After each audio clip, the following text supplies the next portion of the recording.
auzoa 2018an sortu zen kolektiba bat da. Gure eginkizun nagusia jamaikar musika sustatzea litzateke eta vinilo kultura pixkat ere sustatzea.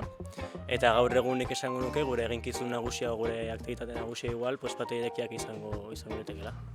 Bai, urtean zehar pintxadak egiten ditugu taberna ezberdinetan, esan behar dela, Alabedi taberna, Txipia, Txapelarrin pintxadak antolatzen direla, eta horren baitan askotan gure soinuak heltzen direla taberna horietara.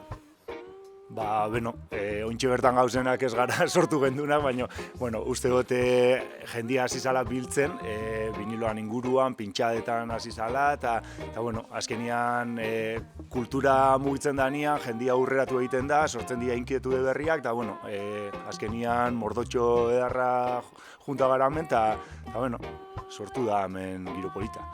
Hola pixkatu dokorrean, batez vinilo musika pixka sustatzea, platoirekietan batez ez da bakarrik musika beltza sustatzen, baizik eta beste genero batzuk ere bai.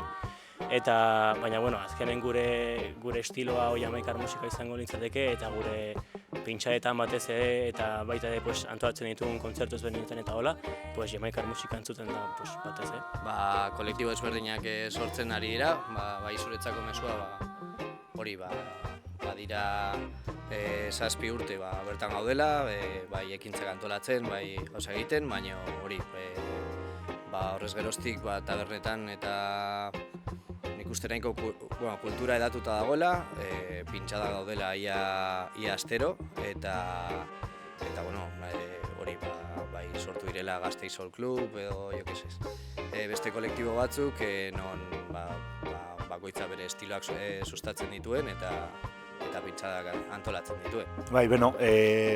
Kanpoko kolaboratzaileei esker eta duela gutxi liburutopiakin eta egin genuen liburu aurkezpen bat, hitzaldi bat, Argentinako autore batekin egon gina Tooth Hiversen historiari buruz hitz egiten eta gero badauz urtero saiatzen gera diruak ematen duen moduan festivalak antolatzen eta kontzertuak saiatzen ekarritu banda internazionalak eta apurtxo bat estena sortzia eta hau mugitzea eta jendia erakartzea gure musika estilora.